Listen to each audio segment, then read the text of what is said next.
네, 매주 금요일마다 우리가 주간 여론조사를 통해서 한 주간의 민심을 알아보는 쇼미더 민심 코너입니다.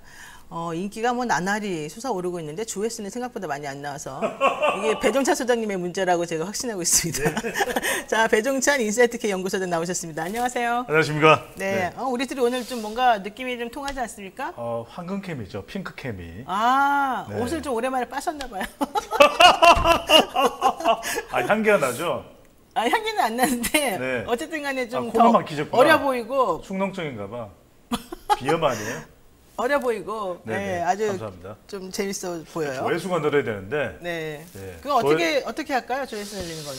글쎄 곧 좋아지겠죠. 네, 그럴까요? 네. 알겠습니다. 조회수 100만 기대합니다. 좀 더 분발하십시오. 예, 알겠습니다. 네, 좋습니다.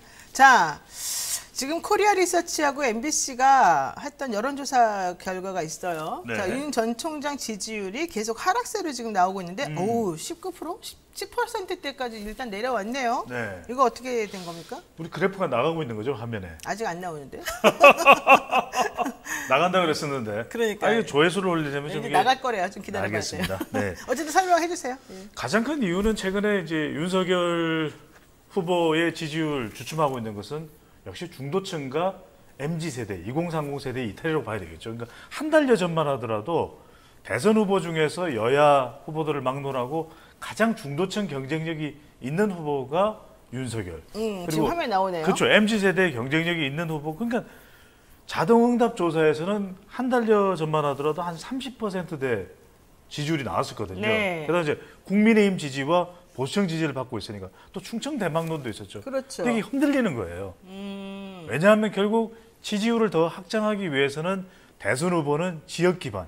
그러니까 각 지역에서 특히 이제 수도권에서의 지지율도 더 올라갔었어야 되는 네. 것이고 세대도 뭐 20대, 30대 지지는 물론이고 또 40대는 지금 민주당의 핵심 지지층이거든요. 그렇죠. 근데 이들 지지도 끌어내야 되고 또 마지막으로 이념 기반도 뭐 보수층 지지는 받고 있지만 중도층 지지를 받아야 되는데 네네. 말 그대로 지지층들이 전반적으로 흔들렸다. 특히 이제 중요한 게 국민의힘 지지층이 흔들렸을 수가 있는 것이거든요. 네. 왜냐하면은 물론 이제 지지율이 수치상으로도 내려가는 것도 있지만 잠깐 내려갔다 또 올라올 수도 있어요. 네. 그런데 새로운 또 위협적인 인물이 등장한 거죠. 최재형 전 감사원장. 그렇군요. 일단 그 차기 대선 주자 선호도에서 아까 지나갔지만 한번 퍼센테이지를 보겠습니다. 네. 지금 이재명 후보 같은 경우는 27.1%로 나왔고요.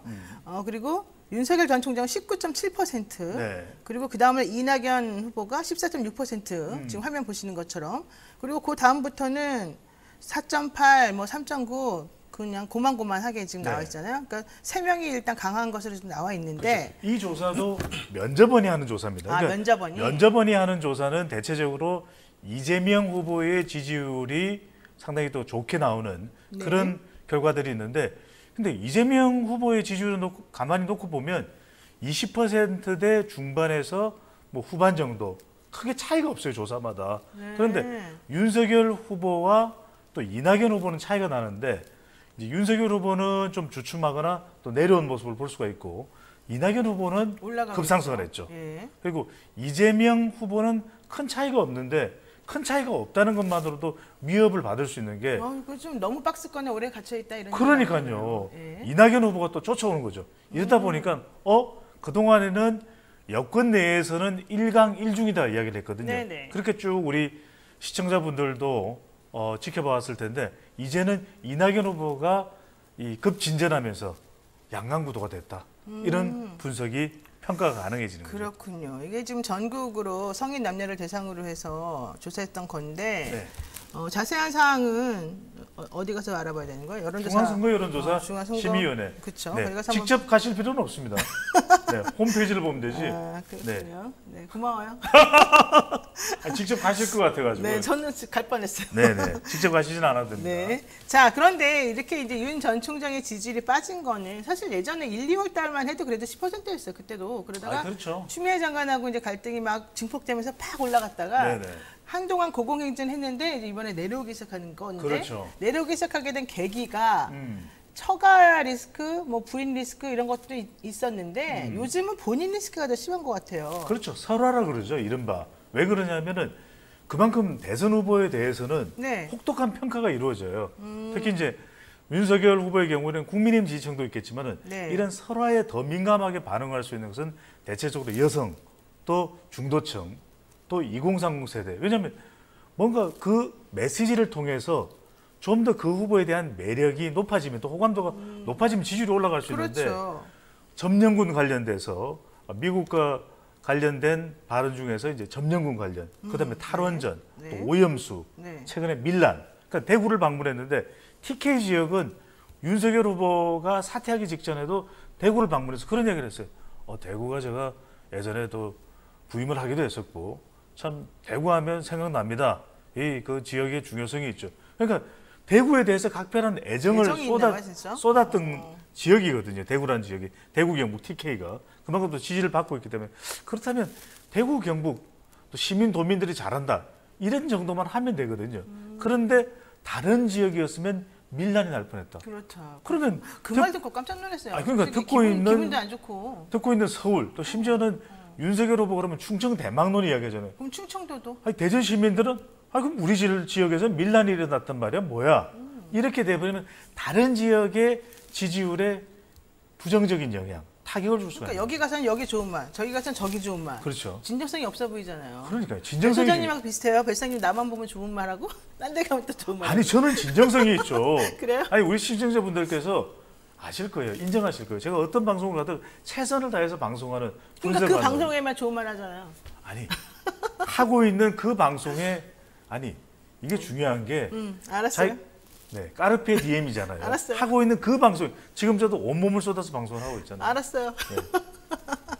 자, 근데 이제 제일 중요한 게 사실은 그 윤 전 총장이 지금 국민의힘에 입당하지 않는 이유도 중도에서 좀 더 표를 긁어 모아가지고 충성표를 조금 확보한 다음에 가겠다 이런 뜻인 것 같은데 네. 지금 보면은 다른 데의 지지층은 조금 빠지고 대구 쪽이 조금 더 높게 지지층 형성하는 것처럼 보인단 말이에요. 그렇죠. 그러면은 대선 후보 나오겠다고 선언한 이후에 본인 중도층은 오히려 점점 떨어지고 자기 충성표가 사실은 많이 사라지고 사실 잘 안 모여지니까 네. 그러면은 국민의힘하고 뭐가 다르냐.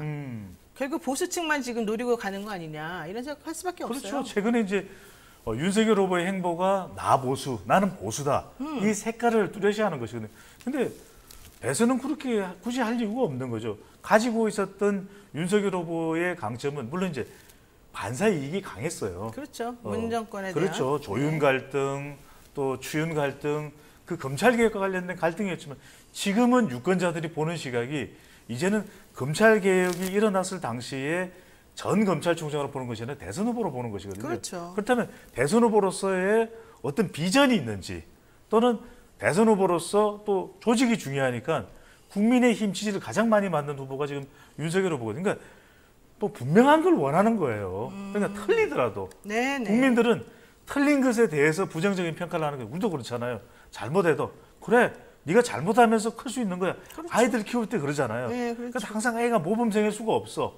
오히려 틀렸지만 솔직하게 이야기하고 분명하게 행동하는 그걸 더 좋아한단 말이에요. 네. 육아의 관점에서는. 그렇다면 대선 후보도 큰 차이가 없는 것입니다. 틀려도 좋으니까 자기 생각을 이야기하고 거침없이 국민들을 위해서 앞으로 대통령이 되면 뭐가 되겠다. 이걸 밝히는 것을 좋아하는 것이지 비전문적인 이야기 또는 전혀 엉뚱한 이야기를 하게 되는 경우에는 오히려 이거 대통령으로 괜찮은가 불안해지는 거예요. 아니 그리고 정책 얘기는 한마디도 안 했어요 지금까지. 네, 그러니까 또 하나 중요한 것이 그럼 국민의힘에 입당하겠다라는 거지.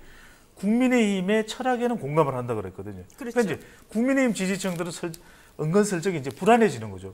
과연 그러면 11월 달에 들어온다는 이야기인 건지, 네. 11월 달에 단일화를 시도하겠다라는 건지, 이게 이제 오히려 불투명성, 그렇죠. 또 불명확성을 더 키우게 되는 거죠. 근데 이준석 대표가 이제 국민의힘에 지금 들어오냐 마냐 이것도 좀 계속 얘기를 했는데 네. 사실 윤 대표가 제대로 대답을 안 하고 있으니까 자기 딴엔 좀 기분이 안 좋은 것 같기도 한데 뭐라고 얘기했냐면 윤 전 총장은 비빔밥에 당근 같은 존재다 이랬어요. 당근 싫어하는 사람 많잖아요. 근데 네. 당근은 이제 색깔은 예쁘긴 한데 이게 무슨 뜻일까요? 근데 당근 같은 존재? 근데 첫 번째 우리가 이 당 대표 정도 되고 대선 후보에 되면은 메시지의 의미성이 있어야 돼요. 그렇죠. 아니 두 번째로는 이제 네. 전달성이 있어야 되고 세 번째는 이제 효과성이 있어야 됩니다. 그런데 비빔밥 그러니까 이준석 대표에게 조언하고 싶은 거는 너무 비빔밥 이야기 많이 안 했으면 좋겠어요. 비빔밥도 좋은데 요즘에는 뭐냐? 냉면 시즌입니다. 네, 제 질문은 그게 아니에요. 네. 비빔밥 속에 당근 같은 존재라고 들어보세요. 하는데 무슨 뜻이에요? 이게 다 필요한 거예요. 알았어요. 더워요. 요새 밤에 잠 못 자요. 열대야 알았어. 때문에. 냉면 먹고 싶다. 갑자기. 자, 예. 그러니까 무슨 이야기냐? 자꾸 본인의 이야기를 비빔밥에 맞추려고 하다 보니까 좀 안 맞는 표현이 나오는 거예요. 왜 당근이 뜬금없죠? 그러면 이제 당근 없으면 나는 비빔밥 안 먹는다 그런 이야기를 했거든요. 그럼 윤석열 후보가 당근이냐? 왜 당근이냐? 이게 설명이 안 되는 거예요. 설명이 되는 것 같은데 왜 안 되는 잘 안 되지. 그래? 왜냐하면 당근이라는 의미가 무슨 의미일까? 그다음에 아니 당근이라는 게 그냥 구색 맞추기로 색깔 예쁘게 하려고 하는 거니까 당신이 아직 그러니까요. 안 윤석열 후보가 이제 그런 당신하고 손절하게 그런 존재가 아닌 거죠. 그래서 그건 아니에요? 장제훈 의원이 그런 이야기를 했어요. 이준석 대표가 메시지가 정교할 필요가 있다. 이게 이제 첫 번째고. 그러면 윤석열 후보에 대해서 분명하게 이준석 대표가 직접 만나야 되겠죠. 만나서 윤석열 후보 당신이 원하는 게 뭐냐? 입당을 원하는 거냐? 나중에 단일화를 원하는 거냐? 그걸 분명히 해라. 네. 그래야 우리 경선 일정을 갈 수 있다. 이게 중요하고 마지막 중요한 건 효과라 그랬잖아요. 네. 근데 윤석열 후보로서 어떤 이야기를 했냐면 다른 인물을 끄집어냈어요. 뭐 안철수 후보. 그 지금 안철수 안철수 후보와 후보처럼 지금 이상하게 하고 그러니까 있다는 그래 버리면 네. 안철수 대표는 뭐가 되는 겁니까? 그러니까 국민의당과의 1타 2피네요. 아니 그러니까 국민의당과의 합당이 중요한데 우리도 그렇잖아요. 노영희 진행자, 노영희 변호사의 좋은 점만 이야기하고 필요한 점만 이야기하면 되는데 다른 변호사랑 비교를 해. 그러면 갑자기 다른 변호사 그분은 욱해지는 거예요. 왜 나를 갖다 들이대? 의문의 일패. 가뜩이나 사이가 좋아져야 되는 앞으로 합당을 네, 위해서 네. 안철수 대표는 발끈하게 되는 거죠. 이준석 대표와 사이가 더 멀어지게 돼요. 그러니까 지금 안철수도 기분 나쁘고 윤석열도 기분 나쁘고 다 기분 나쁘게 하는 전략이니까. 그러니까요. 차라리 비빔밥 속에 계란이라 이렇게 말했으면 더 나을지도 몰라요. 아니 그게 아니라 냉면을 이야기해요. 냉면도 냉면만 평양 얘기해. 냉면 시원한 국물. 알았어요. 네, 알았어요. 네. 냉면 좋아하는 걸로 결론 내리겠습니다. 네. 본인이. 자, 그런데 어쨌든 지지율이 지금 19% 정도로 내려왔는데 만약에 15% 이하로 내려온다 그러면은 중도 포기할 거다 이런 또 예측도 있더라고요. 그럴 가능성이 있는 것이 첫 번째 중요한 것은 대선 후보는 역시 이 지지율 파괴력이 있어야 되거든요. 네. 적어도 우리가 유력 후보라고 할 수 있는 것은 한 15%는 넘어야 돼요. 지금도 15% 지지율이 넘는 후보는 딱 3명이잖아요. 누구?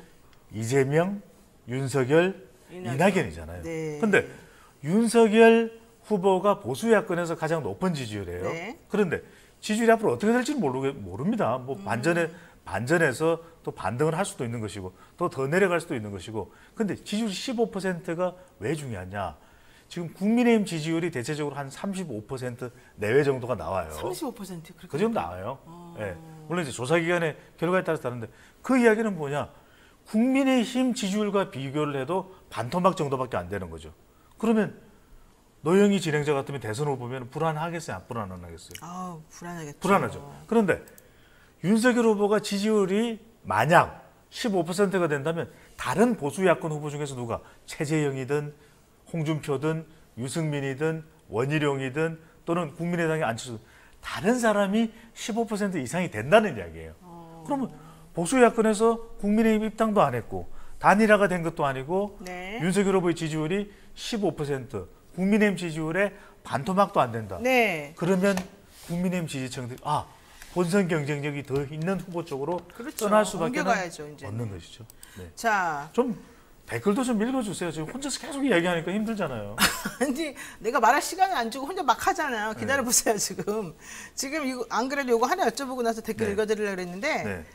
지금 국민의힘에 최재형 전 감사원장이 이제 입당을 했잖아요. 이제 이분이 경남 출신이란 말이에요. 네.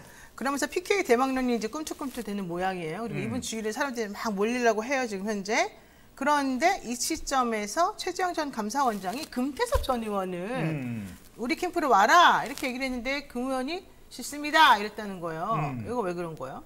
금태섭 전 의원은 최재형 전 감사원장 캠프 가서 별로 자신의 존재감이 없거든요. 왜요? 지금 현재 최재형 감사원장은 특별히 아직 조직이 구성되지 않았잖아요. 아니죠. 최재형 전 감사원장은 대선 후보잖아요.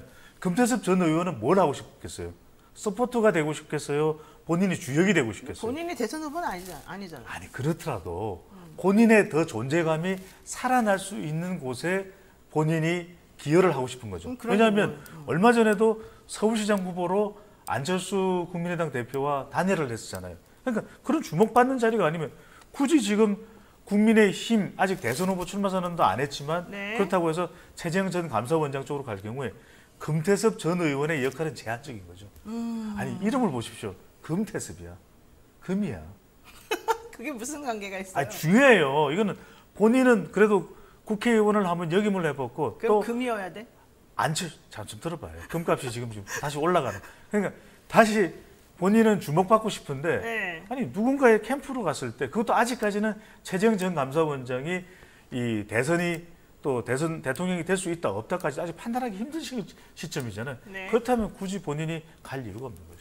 좋습니다. 자, 우리 댓글 달아주시는 분들, 전 당근 빼고 먹어요. 없어도 그만이고 이렇게 얘기하셨고요. 그 다음에 저는 납득이 되는데 왜 우리 소장님은 안 될까요? 국어 공부를 못 하나요? 네, 생각하고 있고요. 그 다음에 독고다이님, 이준석 대표 말 참 잘한대 이러고요. 그 다음에 일단 배 소장님에 대한 얘기는 거의 없네요. 아 그래요? 네. 오늘 안 박자도 읽고 안 맞네. 그리고 안 읽고 계신 건 아니겠죠? 네, 그리고 최수진님이 네. 금태섭 씨가 안 가는 거는 내가 서포트할 군번이냐 그런 거예요? 이렇게 물어보시네요. 아니 그러니까. 네. 그러니까 정치인이 누군가의 캠프 또는 대선 후보와 협력을 할 때는 분명히 존재감이 있어야 되거든요. 근데 그렇지 않다면 굳이 갈 이유가 없는 거죠. 그렇군요. 자, 이제 조금 얘기를 달리해서 요 얘기 한번 해보겠습니다. 여러분 지금 노영의 뉴스 인사이다 배종찬 인사이트 키 연구소장과 함께 쇼미더민심 코너 진행하고 있는데요. 이낙연 더불어민주당 전 대표 그리고 이재명 경기지사 또 윤석열 전 검찰총장이 요즘에 그 오차 범위 내에서 팽팽한 3강 구도를 형성한다 이런 여론조사가 나왔어요. 자, 이낙연 전 대표가 이렇게 빠르게 치고 올라가는 이유 이건 뭐가 있습니까? 지난주에도 말씀을 드렸는데 여호양입니다. 자, 여성표를 끌어들이고 있다. 그것은 상대적으로 볼 때 남성보다는 여성들의 경우에 논란이나 또는 의혹이나 또는 이런 이 스캔들에 민감할 수밖에 없거든요. 네. 그러니까 예비 경선을 거치면서 상대적인 것이거든요. 이재명 지사의 경우에는 좀 스캔들 문제가 있었던 것이고 또 바지 논란도 있었고 그런데 그 상대적으로 이낙연 후보는 상당히 안정적인 거예요. 제가 앞으로 국정운영은 엄숙하고 근엄하고 진지하게 해나가겠습니다. 이게 은근진이 때로는 답답할 수가 있지만 어떤 경우에는 상당히 더 안정적으로 또 전남지사를 역임했죠. 국무총리 그러니까 언제든 국정에 투입이 돼도 할 수 있는 후보라는 것을 인정받는 거죠. 두 번째는 호남이에요. 혹시 고향표를 얻어가야 됩니다. 네. 그러니까 홈타운 이펙트라고 그동안 이낙연 후보가 지지율이 미진했던 이유는 고향표를 못 받은 거예요. 근데 이제 87년 직선제 개헌 이후에 호남 출신 대통령 누가 있었습니까? 우리 시청자분들 기억하시는 호남 출신의 대통령 당선자 유일합니다. 김대중 전 대통령밖에 없어요. 네. 그러다 보니까 아니, 민주당에 탑하신 호남에서는 아니 우리 지역에서 한번 대통령 후보 나와보러 이러니까 이제 이낙연 후보가 주목을 받게 되는. 그래서 호남 지지율 올라가고. 자 마지막으로는 말 끊지 마시고 양은 뭐냐? 여호양 호남 양. 양은 가상 양자 대결이에요. 아, 네. 왜냐하면 양자 대결에서 그동안 본선 경쟁력이 이재명 후보가 더 있다고 판단했기 때문에 진보층에서는 이재명 지지를 했던 것이거든요. 근데 최근 나오는 조사 결과 보니까 이낙연도 본선 경쟁력이 있네. 물론 윤석열 후보가 주춤한 것도 그렇다면 굳이 이재명 후보 쪽으로 빨리 서둘러서 결정할 필요가 없는 거죠. 그러다 보니까 이낙연 후보는 쑥 급상승해 오면서 주춤한 윤석열, 제자리인 이재명, 쑥 올라온 이낙연. 그래서 3강 구도가 만들어진 거죠. 근데 지금 이낙연 후보가 가지고 간 표는 윤석열 후보 거다. 지지층이 겹친다. 이런 얘기 하잖아요. 윤석열 후보의 표를 일부 가져간 거예요. 그건 누구냐? 바로 윤석열 후보의 60대 이상의 지지.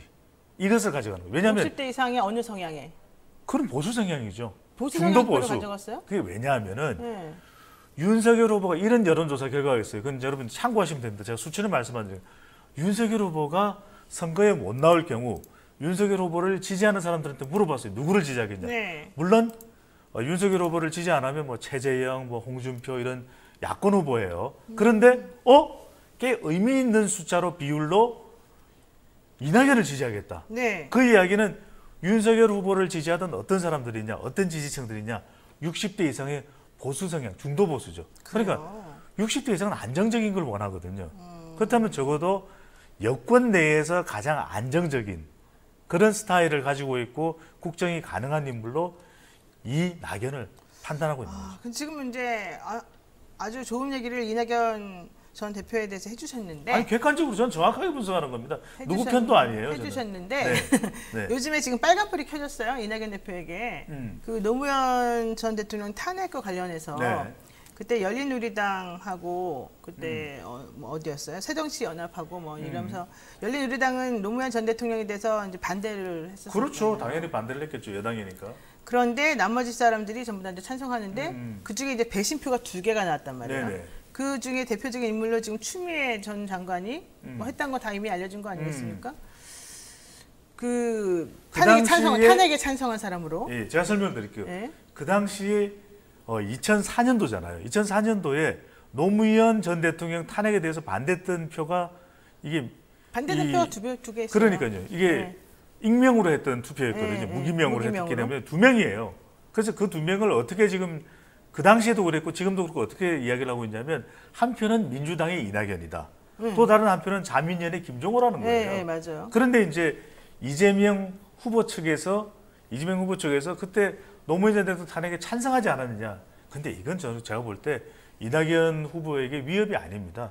왜냐하면 그래요? 왜요? 그 당시에 정황도 그렇고 그 당시에도 상당히 이 이낙연 후보의 그 당시의 화면이나 사진들을 보면요. 그냥 참여하고 싶지 않다라는 것이 얼굴에 보여요.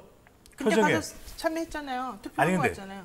투표를 했는데 반대를 했다 그 말 아니에요. 근데 그건 아무도 모르잖아요. 그러니까 근데 증거가 있냐 이거죠. 제 말씀은. 그러니까 이재명 후보 쪽에서 이낙연 이 후보에 대해서 탄핵에 대한 흠집 내기를 하려면 정확한 근거를 사실은 가져와야 돼요. 그래서 그 김남국 전 의원이 이제 물론 사진도 그 송영길 대표는 반대하는 듯한 이렇게 격한 모습이 있는데 이낙연 대표가 조금 물끄러미 그냥 가만히 바라보는 그런 사진도 좀 얘기를 했고 또 하나 더 중요한 건 열린우리당이에요.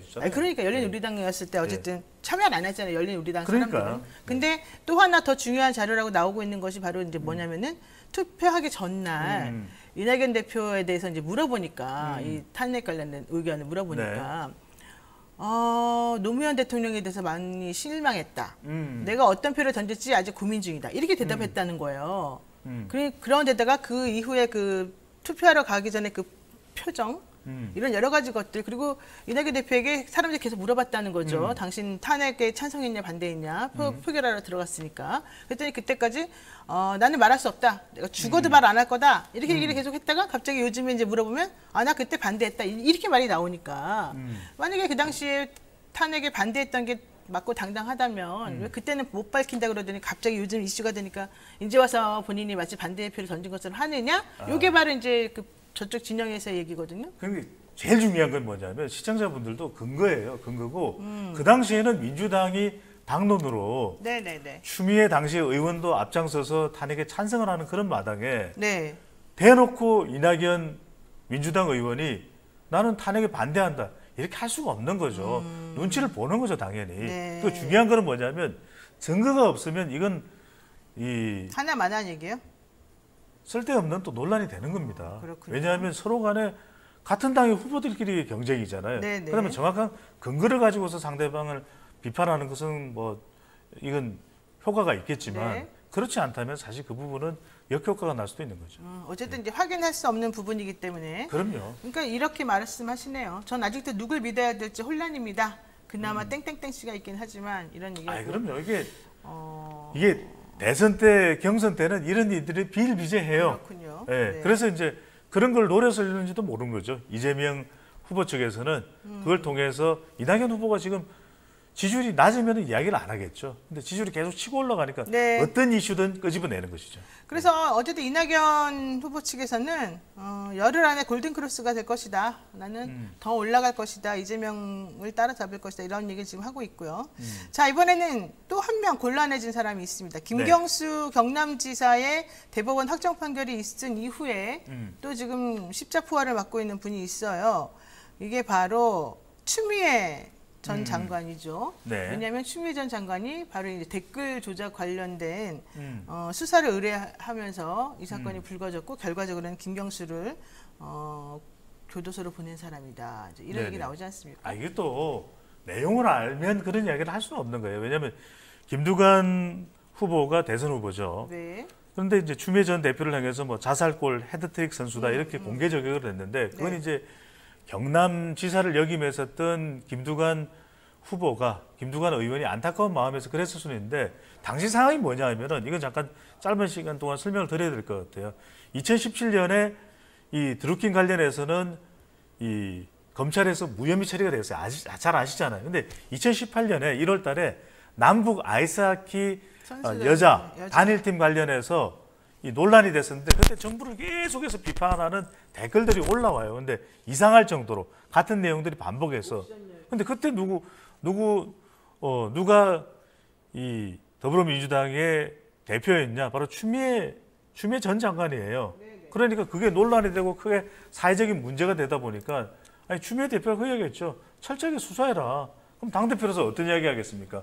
올림픽을 앞두고 논란이 되고 뭔가 불법적인 댓글 조작이 있다라고 판단되는 상황에서 수사하지 말라고 그럽니까? 근데 그걸 경찰이 수사를 하고 경찰이 이 김경수 전 지사와의 관련성을 밝혔던 것이죠. 그게 그때 어떤 당대표든지 추미애 그러면 당대표가 당시에 이건 김경수 전 지사와 관련됐을 거니까 김경수 전 지사에게 곤란한 상황을 만들어낼 것이다. 그래 얼른 경찰 수사를 맡기자. 이랬을까요? 그건 아니라는 거죠. 그러니까 이제 오히려 그 당시에 추미애 대표가 뭐 그렇게 수사를 의뢰하고 그런 것은 그런 댓글 조작은 민주당 내에서는 일어나지 않았을 것이다라고 하는 믿음이 있으니까 한 거다. 그럼요. 아니 그건 당 대표였다면은 올림픽을 앞두고 사회적으로 논란이 되고 있는 그런 상황에 대해서 당연히 경찰의 수사를 이야기할 수 있는 거죠. 네. 근데 그렇지만 또 한편에서는 너무 세게 나가가지고 결과적으로는 자살골 낸 거니까 좀 책임을 져야 된다 이런 얘기 나오던데. 다 결과적으로 해석을 하면 사실 어떤 정치적 상황이든 그럼 100년 전으로 돌아가지. 100년 전에 왜 그랬어? 네. 안 그랬더라면 지금 대한민국이 세계 다 차지하고 1등이 됐을 텐데 네. 그렇게 해석을 해서는 곤란하겠죠. 그렇군요. 지금 그래서 우리 또 댓글 주시는 분들이요. 네. 음흉한 사람보다는 미운 사람이 낫습니다. 뭐 이런 얘기도 하셨고요. 평생 한나라당만 찍으신 분이 이재명 뽑으시겠다는 얘기도 합니다. 뭐 이런 얘기도 하고 있고요. 김남국 젊은 정치인이 참 벌써 많이 컸네요. 이런 얘기도 하고요. 네. 그다음에 소장님 객관적이지가 않아요. 더 이상 어떻게 객관적으로? 이렇게 얘기하고요. 네. 그다음에 권력과 명예를 주면 사람들이 변해가네요. 주변이 변하는 건지 잘 모르겠습니다. 이렇게 얘기하고요. 화가 많은 이재명이냐, 화가 없는 이낙연이냐 이런 얘기. 또 돈 없는 네거티브는 폭망이죠. 역사가 증명합니다. 자, 누군지 거참 민주당 경선에서 손 떼라 민주당 대선 후보 화이팅 이제 이런 의견들 지금 주고 계십니다. 네, 배종찬 인사이트키 연구소장님하고 시간을 막 한 30분 더 늘려야 되는 거 아니냐 이런 걱정까지 갑자기 생기는데. 그런 의견도 있습니까? 그거 없어요. 참. 네, 오늘 여기까지 지금 말씀 나눠야 될 것 같습니다. 오늘 말씀 고맙습니다. 감사합니다. 네, 노영희의 뉴스 인사이다. 오늘 방송 어떠셨습니까? 여러분들 댓글 올려주신 거 너무 감사드리고요. 앞으로도 계속 많은 관심 부탁드리겠습니다. 구독, 좋아요 1+10입니다, 여러분. 자, 저희가 오늘 준비한 방송은 여기까지입니다. 저는 다음 주 월요일 아침 7시 30분에 다시 찾아뵙겠습니다. 고맙습니다.